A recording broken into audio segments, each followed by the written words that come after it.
میں دعوت بیان دیتا ہوں جناب محترم ڈاکٹر عبدالسمیع صاحب کو کہ وہ تشریف لائیں اور اسی موضوع پر مزید اپنے ملفوظات سے ہم سب کی رہنمائی کریں۔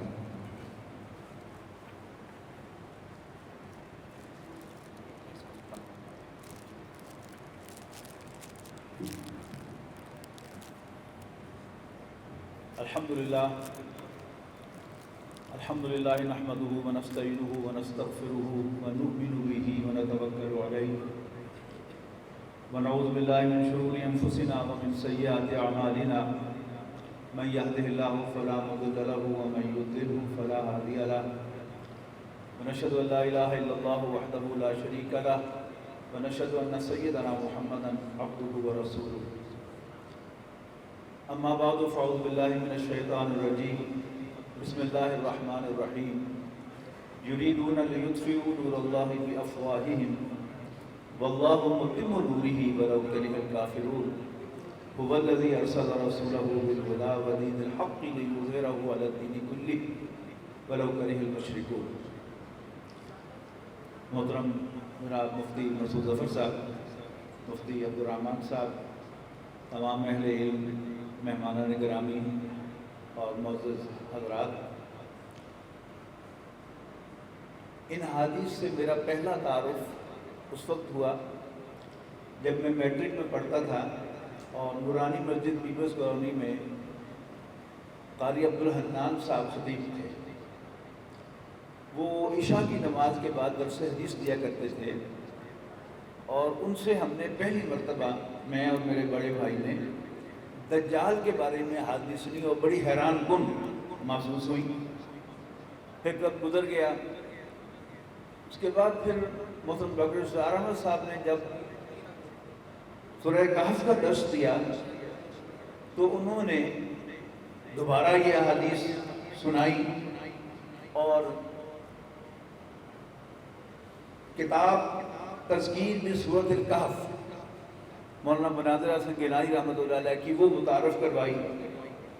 پھر یہ یکجا ہو کر احادیث سامنے آئیں، خاص طور پر دجال کے بارے میں اور سورہ کہف کے حوالے سے سامنے آئیں۔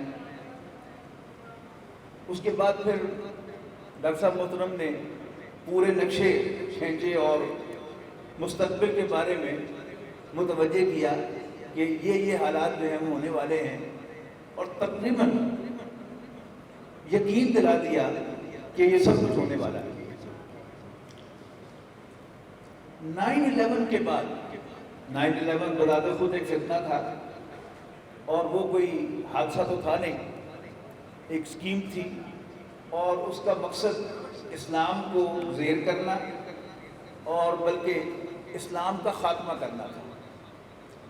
اس کے بعد دنیا میں بڑے بڑے قوانین متعارف کروائے گئے، ان سب کو آپ غور سے پڑھیں گے تو صاف نظر آ جائے گا کہ اسلام کا خاتمہ کرنا اور اسلام کو زیر کرنا اس کا بنیادی مقصد ہے۔ یہ سب کچھ جو ہوا،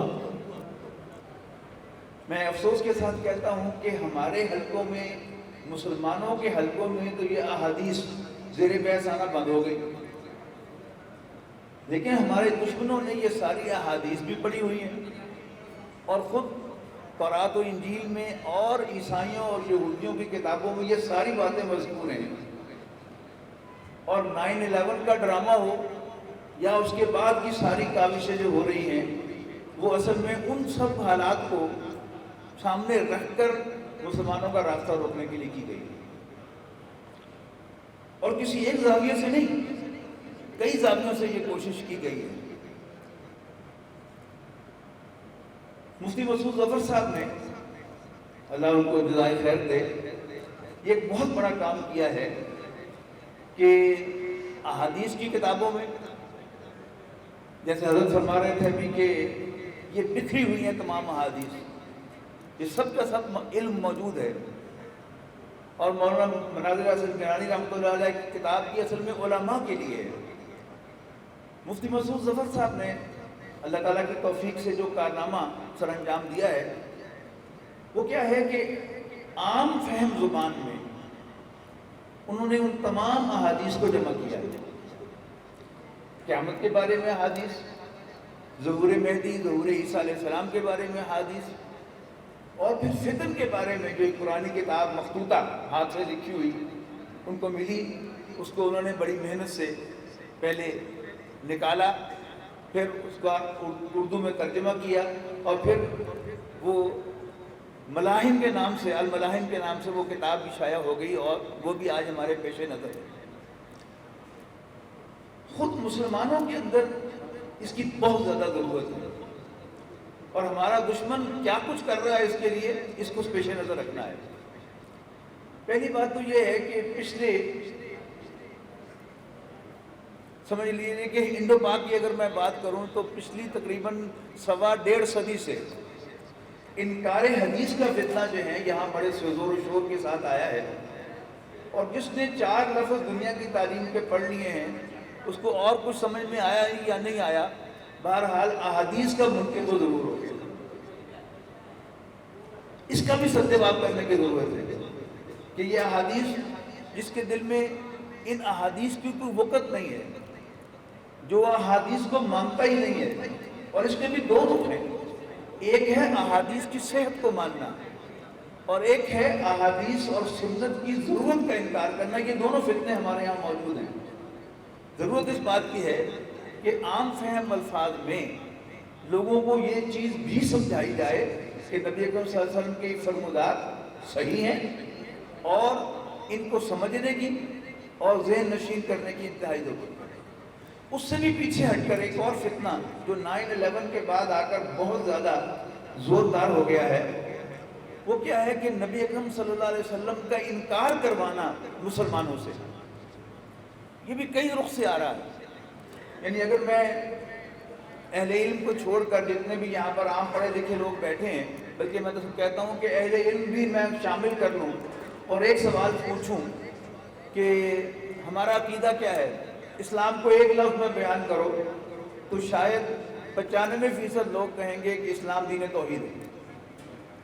ایک مرتبہ میں عشاء کی نماز پڑھنے کے لیے وضو کر کے باتھ روم سے نکلا، اب بیڈ روم سے گزرتے ہوئے تو میرا نواسا پریپ میں پڑھتا تھا، اور اگلے روز اس کا دینیات کا امتحان تھا، اور اس کی نانی میری اہلیہ اس کو وائوے کی تیاری کرا رہی تھی زبانی امتحان کی، تو میرے کان میں الفاظ پڑے، ہمارا عقیدہ کیا ہے، اللہ کو ایک ماننا۔ تو میرے کان کھڑے ہوئے کہ ہیں نبی اکرم صلی اللہ علیہ وسلم کہاں غائب ہو گئے؟ ہمارے کلمے کے تو 2 جز ہیں، لا الہ الا اللہ، محمد رسول اللہ صلی اللہ علیہ وسلم، تو یہ محمد رسول اللہ کو کہاں نکال کے پھینک دیا؟ اور یہ ٹیکسٹ بک کے اندر ہے کہ ہمارا عقیدہ کیا ہے، اللہ کو ایک ماننا۔ بڑی ہی ہوشیاری کے ساتھ نبی اکرم صلی اللہ علیہ وسلم کو عقیدے سے نکالنے کی کوشش کی جا رہی ہے، اور ہماری اکثریت اس فتنے کا شکار ہو چکی ہے۔ حالانکہ آپ غور کیجئے کہ ہمارے کلمے کے اندر جو جز ہیں، پہلی بات تو یہ ہے کہ اس کو مختصر کرنے کی ضرورت کیوں ہے؟ لیکن اگر مختصر کرنے کی کوئی مصیبت آنی پڑی ہو تو میں آپ سے سچ کہتا ہوں کہ کلمے کا اختصار محمد رسول اللہ ہے صلی اللہ علیہ وسلم، لا الہ الا اللہ نہیں ہے، کیونکہ لا الہ الا اللہ میں محمد رسول اللہ انکلوسیو نہیں ہے، شامل نہیں ہے، جبکہ محمد رسول اللہ میں لا الہ الا اللہ انکلوسیو ہے۔ اس لیے کہ ایمان کی تعریف ہی یہ ہے کہ الایمان و تصدیق بما جاء بہ النبی صلی اللہ علیہ وسلم، ایمان نام ہے ہر اس بات کو سچا مان لینے کا جو نبی اکرم صلی اللہ علیہ وسلم لے کر آئے، اور جو آپ لے کے آئے ان میں سر فہرست کیا ہے، لا الہ الا اللہ۔ اول تو کوئی ضرورت نہیں ہے کلمے کو مختصر کرنے کی، ہمارے کلمے کے 2 جز ہیں اور یہ دونوں اجزاء ہی پروموٹ کرنے کی ضرورت ہے۔ لیکن میں کہہ رہا ہوں کہ اگر بالفرض والمحال کوئی مصیبت آ گئی ہے کہ ہم نے کلمے کا اختصار کرنا ہے، تو کلمے کا اختصار محمد رسول اللہ ہے صلی اللہ علیہ وسلم، لا الہ الا اللہ نہیں۔ اب کیسے کیسے یہ کوششیں ہو رہی ہیں 9/11 کے بعد، بڑے عجیب عجیب قوانین متعارف کروائے گئے۔ مثال کے طور پر کسی بھی ایئرپورٹ پر کسی مسافر کو انٹیروگیشن کے لیے، پوچھ گچھ کرنے کے لیے 9 گھنٹے روکا جا سکتا ہے، ڈیٹین کیا جا سکتا ہے۔ کیا مطلب؟ اب ایک شخص جو ہے وہ لاہور سے سوار ہوا ہے نیو یارک کے لیے یا شکاگو کے لیے یا کسی اور پورٹ کے لیے، ایئرپورٹ کے لیے، عام طور پر جو فلائٹ کا ٹائم ہے وہ صبح 4 بجے، صبح 4 بجے کا مطلب کیا ہے کہ رات کے 12 بجے اس نے ایئرپورٹ لاہور پر رپورٹ کرنی ہے۔ اب 12 بجے رپورٹ کرنی ہے تو سو تو نہیں سکا، 4 گھنٹے ایئرپورٹ پہ ادھر سے ادھر جا رہا ہے، اور پھر ہوائی جہاز پہ سوار ہو گیا۔ اور بہت کم لوگ ہوتے ہیں کہ جو ہوائی جہاز میں یہ سفر کے دوران سو لیتے ہیں، میرے جیسا آدمی تو نہیں سو سکتا۔ اب 24 گھنٹے کا جاگا ہوا، 20 گھنٹے کا جاگا ہوا، جب وہ وہاں پہنچے گا حالت اس کی عجیب ہوگی، اور وہاں اس کو 9 گھنٹے کے لیے روک کر سوالات پوچھے جائیں کہ یہ جو سوات میں گلے کاٹے جا رہے ہیں ان کے بارے میں کیا رائے ہے۔ اب یہ بھی کچھ اسکیم تھی، گلے کاٹے نہیں گئے، باقاعدہ سٹوریاں بنائی گئیں اور اینکر سے اور علماء کو بھی بلا کر یہ الفاظ کہلوائے گئے کہ اسلام کا اس کے ساتھ کوئی تعلق نہیں، گلا کاٹنا سفاکی ہے، درندگی ہے، اس کا اسلام سے کوئی تعلق نہیں ہے۔ اس نے وہی بات وہاں پر کہہ دی۔ تو ابھی ان کے خیال کے مطابق مناسب وقت نہیں آیا کہ وہ اگلا سوال کریں۔ جب وہ سمجھیں گے کہ وہ وقت آ گیا ہے، ہم نے مسلمانوں سے کافی کچھ جو ہے وہ ان کے عقیدے میں سے نکال دیا ہے، تو پھر ایک اگلا سوال بھی پوچھیں گے۔ یہ پوچھنے کے بعد کہ یہ گلے کاٹنے کے بارے میں تمہاری کیا رائے ہے، وہ کہے گا سر استفاقی ہے، درندگی ہے۔ اگلا سوال پوچھیں گے وہ جو مدینے میں محمد نے 600-700 افراد کے گلے کٹوائے تھے ان کے بارے میں کیا رائے ہے۔ پورا انہوں نے گھیر لیا، لاک کر لیا، یہ کہلوا لیا کہ یہ سفاکی اور درندگی ہے، اسلام سے اس کو کوئی تعلق نہیں ہے۔ راستہ ایک ہی رہ جاتا ہے مسلمان کے پاس، اور وہ ہے حضرت ابوبکر رضی اللہ تعالیٰ عنہ کی سنت پر عمل کرنا۔ کہ جب نبی اکرم صلی اللہ علیہ وسلم کو معراج ہوئی اور ابو جہل آیا حضرت ابوبکر کے پاس کہ بھائی یہ بتاؤ کہ اگر کوئی شخص یہ کہے کہ میں راتوں رات فلسطین بھی گیا ہوں اور 7 آسمانوں کو بھی سیر کر کے آیا ہوں، مان لو گے؟ کہ یہ کیسے ہو سکتا ہے؟ تو بڑا خوش ہوا کہ میرا تیر ٹکانے پہ لگ گیا، نشانے پہ لگ گیا۔ تو اس نے کہا کہ پھر تمہارا دوست تو کہہ رہا ہے۔ تو حضرت ابوبکر نے پوچھا کہ کیا محمد نے کہا ہے صلی اللہ علیہ وسلم؟ اس نے کہا ہاں۔ تو حضرت ابوبکر نے فرمایا کہ پھر مجھے کوئی شک نہیں ہے، اس لیے کہ میں انہیں اللہ کا رسول مانتا ہوں۔ تو اب ایک ہی راستہ ہے کہ اگر وہ گھیر کر لاک کر کے ہم سے پوچھے، ہم کہہ بھی چکے ہو کہ یہ سفاکی اور درندگی ہے، پھر بھی ہم یوں ٹرن لے لیں حضرت ابوبکر کی امت پر سنت پر عمل کرتے ہوئے، اور ہم فوراً کہیں کہ میں حضرت محمد مصطفیٰ صلی اللہ علیہ وسلم کو اللہ کا رسول سمجھتا ہوں، تم نے مجھے گولی مار دی ہے گولی مار دو، تم نے میری کھال ادھیڑ دی ہے ادھیڑ دو، تم نے مجھے جلانا ہے زندہ جلا دو، جو مرضی کرنا ہے کر لو، گنٹانامہ میں بھیجنا ہے بھیج دو، لیکن آئی اسٹینڈ بائی ہم، میں حضرت محمد مصطفیٰ صلی اللہ علیہ وسلم کے ساتھ کھڑا ہوں، ان کی ہر عمل کو درست سمجھتا ہوں، ان کی کہی ہوئی ہر بات کو درست سمجھتا ہوں۔ پہلے یہ آج اس عقیدے کو مضبوط کرنے کی ضرورت ہے کہ ہمارے پاس ہے کیا، ہماری دنیا میں کیا حیثیت کیا ہے مسلمانوں کی، کوئی عزت ہے؟ کچھ بھی نہیں ہے۔ ایک ہی دولت ہے ہمارے پاس، وہ دولت ایمان ہے۔ تو سب سے پہلے ضرورت آج اس بات کی ہے کہ اس دولت ایمان کی حفاظت کی جائے۔ اسی طرح ایک اور چیز جو ہے اسی کے سلسلے میں کہ جب یہ باور کرا دیا کہ اصل جو ہے وہ اللہ کو ایک ماننا ہے، تو کیا کیا چیز اس میں ہے ذہن میں رکھیے گا۔ انٹرنیٹ کا دور ہے، ابھی آپ کھول کے دیکھیے گا، جوئش ڈاکٹرن ٹائپ کیجیے گا کہ یہودی نظریات کیا ہیں، آپ حیران ہوں گے کہ ایسا معلوم ہوگا کہ آپ ایمان مفسر پڑھ رہے ہیں۔ یہودی اللہ کو ایسے ہی مانتے ہیں جیسے ہم مانتے ہیں، وہ آخرت کو مانتے ہیں، جنت و دوزخ کو مانتے ہیں، بعث بعد الموت کو مانتے ہیں، فرشتوں کو مانتے ہیں، نبیوں کو مانتے ہیں، کتابوں کو مانتے ہیں، یہاں تک کہ تقدیر کو مانتے ہیں۔ تو پھر کیا وہ مسلمان ہو گئے؟ ہرگز نہیں۔ مسلمان ہونے کی شرط موحد ہونا نہیں ہے۔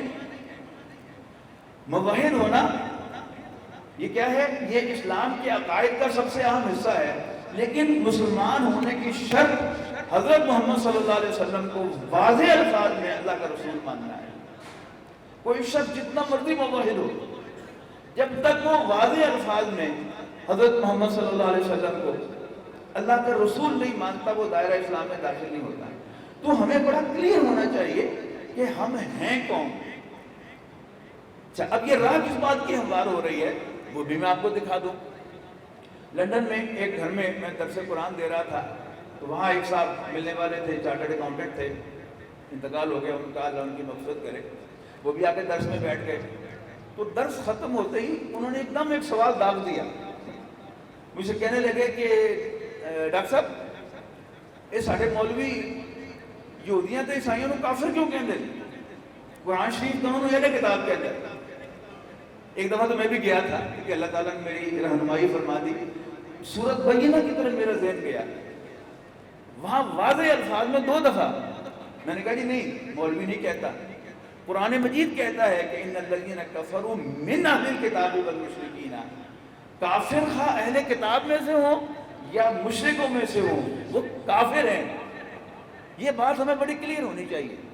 اور ہمارے مغرب کے رہنے والے یہ جو نئے نئے انہوں نے دھندے شروع کیے ہیں، کوئی انٹرفیتھ ڈائلاگ، اب یہ ویسٹ کے اندر عام ہو رہا ہے کہ یہودی، عیسائی، مسلمان کبھی مسجد میں اکٹھے ہوتے ہیں، کبھی سنیگوگ میں اکٹھے ہوتے ہیں، کبھی چرچ میں اکٹھے ہوتے ہیں، اور وہاں پر وہ پیپر پڑھتے ہیں، محبت و آشنائی کی پینگیں بڑھائی جا رہی ہیں کہ ہم ایک ہیں، ہم ابراہیمی مذاہب سے تعلق رکھتے ہیں۔